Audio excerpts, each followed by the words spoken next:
కర్ణాటక రాష్ట్రంలోని మైసూరు పట్టణానికి కేవలం 34 కిలోమీటర్ల దూరంలో గల సోమనాథపురంలోనున్న అద్భుతమైన హిందూ దేవాలయం ఇది. ఇందులోని ప్రధాన దేవుడు చెన్నకేశవ స్వామి. చెన్నకేశవ అంటే సుందర కేశవ అనే అర్థం. అంటే అందంగా ఉండే కేశవుడు మహావిష్ణువు.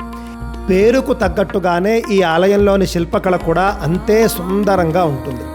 హోయసళ రాజైనటువంటి 3వ నరసింహవర్మకు సేనాధిపతిగా ఉన్నటువంటి సోమనాథ దండనాయకుడు చక్రవర్తి అనుమతితోనూ చక్రవర్తి యొక్క ఆర్థిక సహాయంతోనూ ఈ ఆలయాన్ని నిర్మించాడు.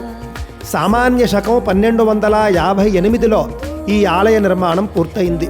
అప్పుడే కుంభాభిషేకం జరిగింది. అంటే దాదాపుగా 767 సంవత్సరాల వయస్సు గల ప్రాచీన ఆలయం ఇది. ఈ ఆలయంలో కొన్ని వేల శిల్పాలు చెక్కబడ్డాయి.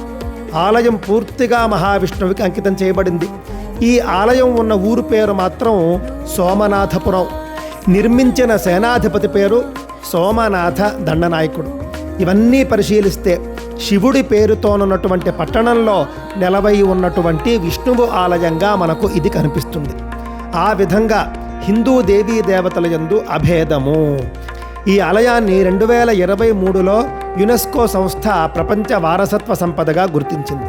ఇంత గొప్ప శిల్పకళ కలిగినటువంటి ఈ ఆలయంలో కుంభాభిషేకం తరువాత కేవలం 53 సంవత్సరాల పాటు మాత్రమే పూజలు జరిగాయి.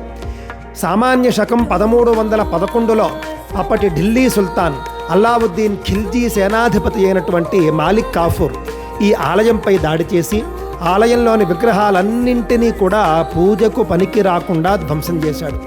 అంటే విగ్రహాలు ఉంటాయి కానీ ఏదో ఒక చోట పగలగొట్టబడి ఉంటాయి.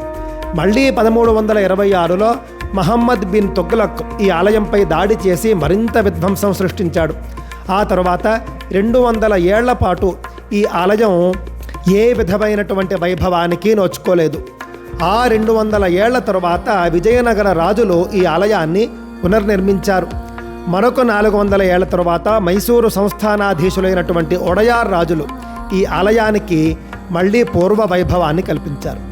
అన్ని మతాలు ఒకటే అనుకునేటటువంటి హిందువులు ఈ ఆలయాన్ని ఒక్కసారైనా దర్శిస్తే ఎడారి మతాల ఛాందసత్వం అంటే ఏమిటో అర్థమవుతుంది.